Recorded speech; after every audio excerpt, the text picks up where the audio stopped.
My concerns are that people are still arriving, even if they are less. So they need protection, they need somewhere to stay, and we need to have an emergency plan in case something happens again. The other point is that recognized refugees now in Greece are more and more because the population of the refugees is big. It's 60,000 in Greece right now. But the number of recognized refugees is going to increase. So what is needed to be done here is that they need to have a future on the country since they get asylum in Greece. Some of them, they want to live here, to find a job or to do something. So this is for me, the second point, that we need to start new programs and new targets for integration.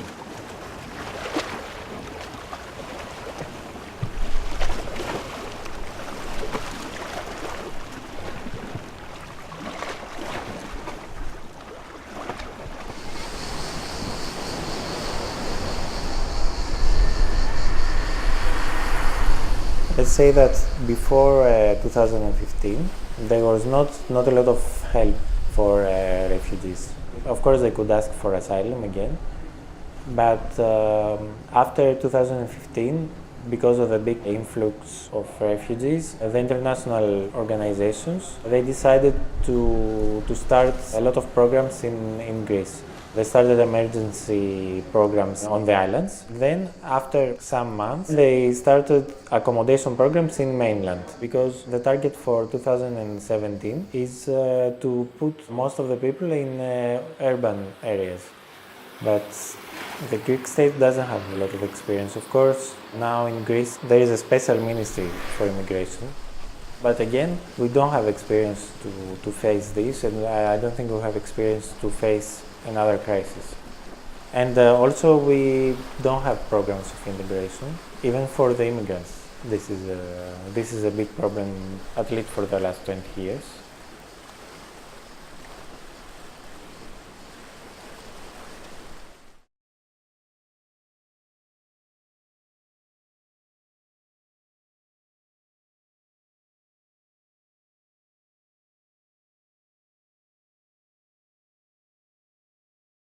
The One Happy Family is a community center here on the island of Lesvos. It's very close to Karatepe refugee camp. It's about 5 walking minutes from there and about 40 walking minutes from the camp of Moria.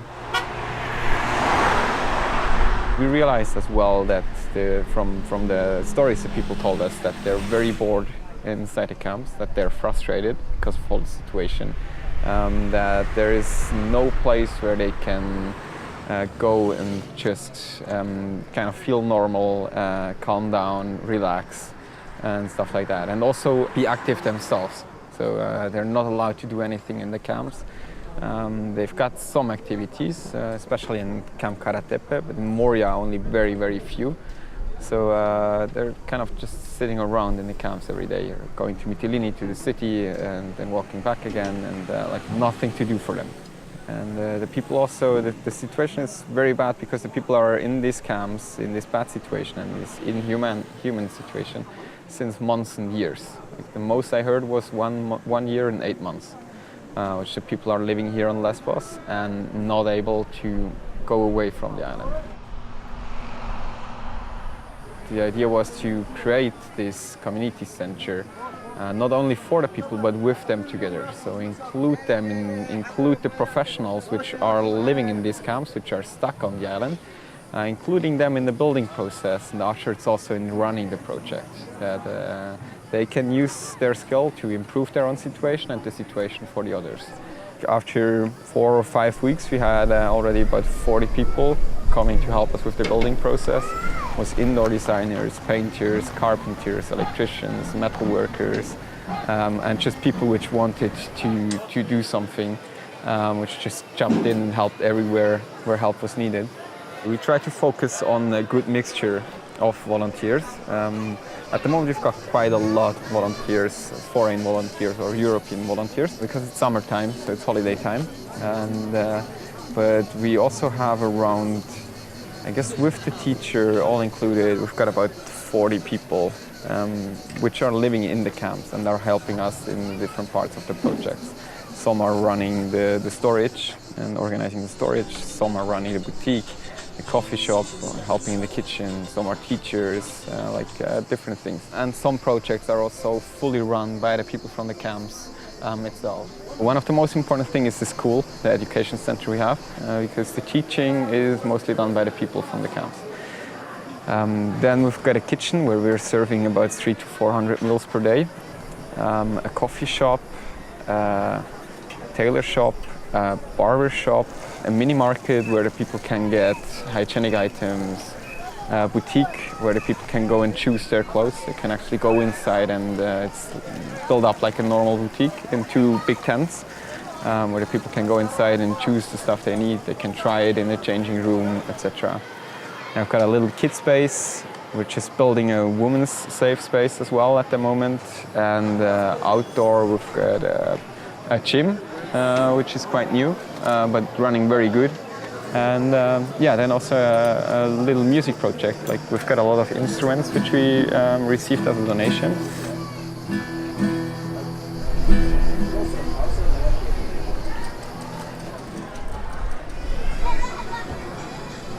We've got a local currency here, which is called the Swiss cross drachma, and a little banking table where we give them out. So when the people come here, they cannot just go to the coffee shop or to the boutique and take whatever they want. They go first to this banking table, and they receive 2 drachmas per day. It's kind of the basic income of everyone which is coming here. With these drachmas, then the people can choose what services they would like to get from that. They can get a shisha for 4 drachmas, so we want the people to share the shisha. They can get a coffee, they can get the clothes, stuff from the hygienic mini market. And the idea behind it is to give back the people this sense of normality, that they first have the freedom of choice, whatever they would like to get, so they can choose every day what they need now. And next day it could be something else. Also to take away this feeling of always begging for something. Okay, they don't have to stand in line at the coffee shop and beg for the coffee. They are actually paying for it with this plastic money. Because they've got these little drachmas, it's another feeling, it's a different feeling. It's still for free, but they pay for it, so they've got the right to get a coffee as long as they've got this currency in their hand.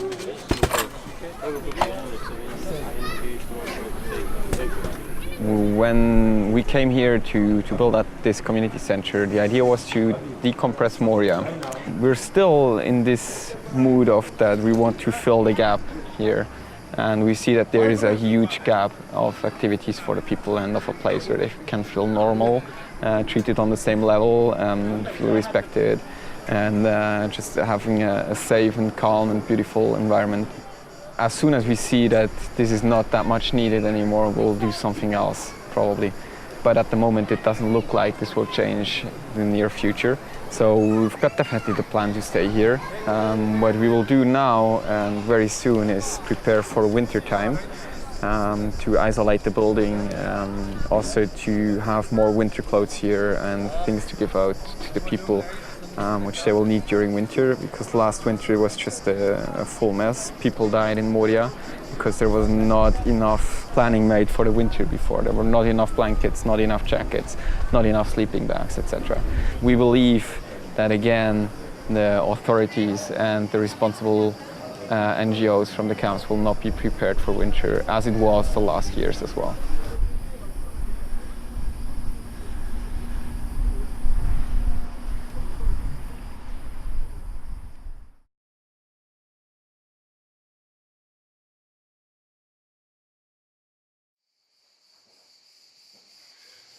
We are an architecture and design organisation that primarily facilitates skill sharing, bringing together kind of refugees and the local population as well. Well, I guess the idea for this office really came out of an experience that I had volunteering with another NGO based at Karatepe camp. And through the work I was doing for them, we met so many people with different creative skills and capacities who just really missed that creative output. So it just felt like a kind of natural gap filler somehow. And when we started asking people, what would they be interested in, they just really missed their work. They missed that opportunity to express themselves. So that was kind of where it started from. We run all kinds of different workshops in things from like photography and filmmaking, construction. So we recently completed an outdoor cinema next to Moria camp. And just this week we've been working on a kind of alternative tours of Lesvos workshop.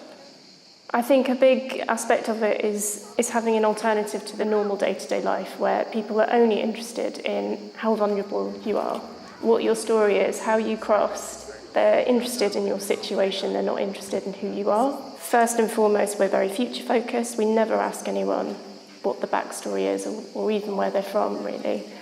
We're just interested in what skills and knowledge do they have and what skills and knowledge do they want to acquire.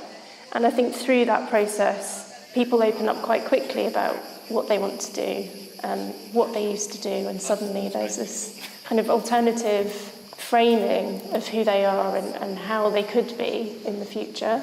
We hope that we can somehow change this typical narrative of what a refugee is if we concentrate on what people's capacities are and what their interests are, and show people that, you know, this is an amazingly talented pool of people who can create amazing work, that might help to kind of break down some of those barriers.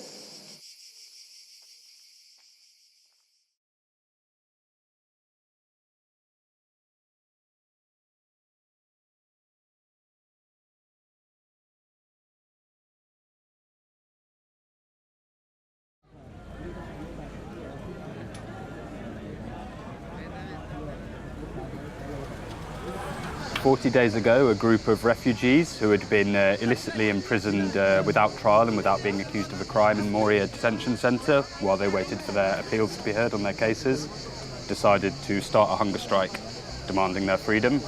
They've been imprisoned for 6 months, although they're not accused of any crime, simply while they wait to hear the results of their appeal. They actually attempted to deport previously one of the hunger strikers, even though he was still on appeal, so this was illegal, and lawyers went and pulled him off the ferry as he was about to be taken to Turkey. So yeah, they've been in there for months waiting for their decision, so they decided to begin a hunger strike and not stop until they were freed. That, you know, really they were prepared to die in order to get their freedom, that they wouldn't stop, you know, even though the doctors were advising them that they were near to death. With his brothers, it's still imprisoned inside. Bahruz Arash and Cousin Hussein, and with all imprisoned refugees. So please join us. Free Bahruz Arash, free Cousin Hussein, free Bahruz Arash, free Cousin Hussein, free Bahruz Arash, free Cousin Hussein, free Bahruz Arash, free Cousin Hussein, free Bahruz Arash, free Cousin Hussein. Last Saturday, then, we stood together in front of the gates of Moria prison camp. No Border Kitchen comrades, Greek comrades, refugees from inside Moria, refugees living in Mytilene, refugees living in other camps, and volunteers and supporters from all over the world. And we sort of came there to add our voices to Arash Hampe, who has been on hunger strike in the centre of Mytilene, in solidarity with the hunger strikers who are imprisoned inside Moria, Cousin Hussein and Bahruz Arash. And so we stood together with Arash to amplify his voice, which was calling on the Greek authorities and the police, both to free the hunger strikers who are still imprisoned on the 38th, 39th day of their hunger strike, and more generally to free all illegally detained refugees and to close Moria camp and to open the borders. This was necessary because the calls for these hunger strikers to be freed had been repeatedly ignored by the authorities. One guy in particular had lost 30% of his body mass and, you know, was said to be near to death. And I know for a fact that Arash really felt like he was being ignored, that his demands were not being taken seriously, and he was worried that, you know, his imprisoned comrades were going to die, in fact. And so we came there to raise our voices, both so the guys in Section B could hear us and know that they're not alone, even though we're separated by walls, we're connected in this struggle, and also to give a message to the scores of riot police standing around the entrance of Moria that we demand this place be closed.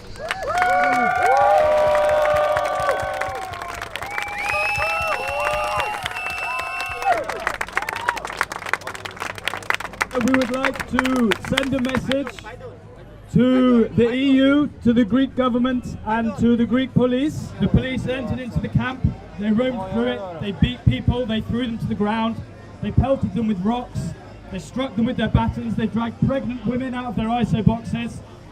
And all these things are not being made up or exaggerated. You can watch them in videos if you haven't seen already, and who knows what else was going on that we didn't see in the video.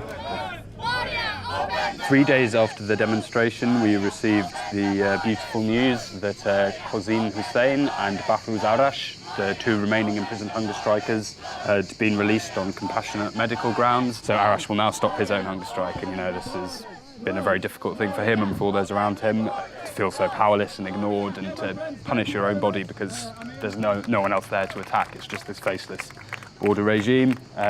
So yeah, I think it'll be a very happy evening for Arash and the guys.